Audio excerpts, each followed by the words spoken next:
If I asked you what game ruined an entire franchise for you, your first thought probably wouldn't be of something positive. Which is why you may be a bit surprised when I tell you that Star Wars Knights of the Old Republic, the Sith Lords, completely ruined my enjoyment of Star Wars. I'm the kind of person that if a story or a movie doesn't have a specific moral lesson or purpose for telling that story, I really have no interest. Without it, honestly, it just feels like the movie's wasting my time. I don't got all day, I'm a busy man. And to the original and the prequel trilogy's credit, they both do have some sort of lesson that they're trying to impart, whether that's a critique on America or a critique on America again. There does feel like a purpose for these movies existing outside of just being a fun sci-fi adventure. Now, the first game is absolutely amazing, and I think the story is probably the best Star Wars story that's ever been told. Even now, I can hardly believe my eyes. Ultimately, doing Star Wars better than Star Wars. You know, A New Hope. It's the original name for that movie. And I won't deny it does do a pretty good job of tackling some very important societal issues, such as racism. You have brought aliens to the upper city. They take our jobs and our homes and spread their filth throughout our world.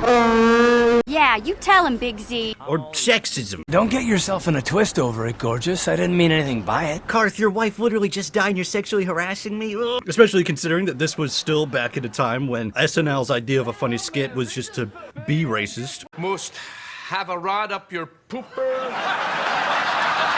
But it ultimately doesn't have a lot to say about Star Wars itself. But its sequel does. From all of its terrible politics and broken ideologies, and even why the Force sucks. In many ways, KOTOR 2 does the same thing the prequel trilogy does, except significantly better. The prequel trilogy tackles issues of political corruption, unchecked capitalism, gambling, I guess. But most importantly for this video is its look at the failure of the Jedi Order, and the flaws that inherently exist within its religious ideology. We're keepers of the peace, not soldiers. The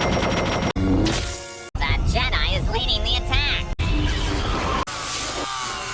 Every rule that the Jedi have in place to try and prevent somebody from becoming evil is exactly what leads Anakin down to the path of the dark side. You know, becoming a guy who murders children many times. But many of these themes are often overshadowed by the goofy ridiculousness of these movies, from Jar Jar Binks to Anakin being incredibly obviously evil. Like that time where he's like, yo, Padme, I killed children. I killed these sand children. And she's like, yeah, that's okay. Let's get married and have a baby. He kills children in 2 of the 3 movies. What the fuck? Why is this guy allowed to be a Jedi? But while the prequel trilogy was an attempt at tackling those themes, KOTOR 2 succeeds at it, heavily focusing on the theme that the Jedi are responsible for their own demise. In the first game, it was Revan's own actions that led to his downfall, and even though the Jedi Council was doing absolutely nothing, if he had listened to them, then maybe things would have proved out better. But KOTOR 2 says, no, that is stupid. Revan's downfall is not because war just makes you evil, but rather a direct effect of the Jedi's failure. They have become so mired in their own policies, completely forgetting why their codes exist in the first place. And they lack so much self-awareness that when something that they do is clearly their fault, they would much rather blame the victim than themselves. But this also ties into a smaller theme that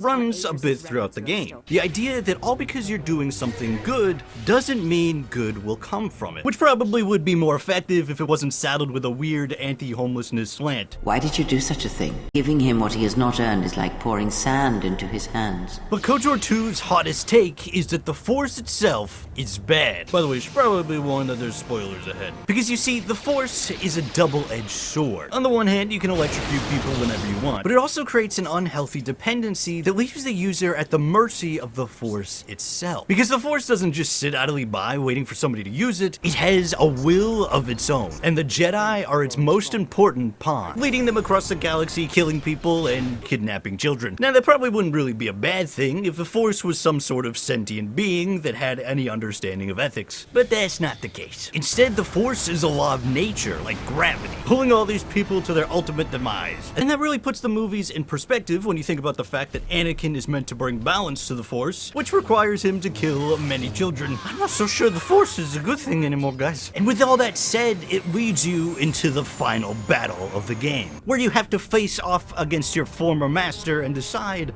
should I defeat her and save the Force, or should I join her and destroy it? ultimately preventing the movies from ever happening and potentially billions of lives saved. Or at least that's what was supposed to happen if Obsidian had been able to finish the game. Unfortunately, they were rushed and a lot of stuff got cut out, ultimately making this game a far inferior experience to its predecessor. But of course, as long as you play with the restored content mod, you don't have to worry about any of that, unless you're on the Switch, in which case the DLC is yet to be released. Of course, none of that really matters anyway if you decide to go the dark side, because unfortunately if you do that, you end up missing a lot of this stuff. But quite frankly, I don't know why somebody would go dark side, because you don't really get to be a compelling evil character like literally every other character in this game. Instead, you just are some schoolyard bully desperate for lunch money. Gaining those dark side points even sometimes requires you to be a coward, just avoiding fights that otherwise would make a lot of sense for an evil guy to pick. Also, it's really difficult to gain influence with many of the characters if you do this, meaning that you don't ever get to find out anything about them. But you do get Hanhar, which I guess is better than Mira? I don't know, they both kinda suck, to be honest. If you enjoyed this video, make sure to hit that subscribe button, and I recommend checking out my video on Star Wars Galaxies, the greatest MMO that has ever been made. I'll see you there, goodbye.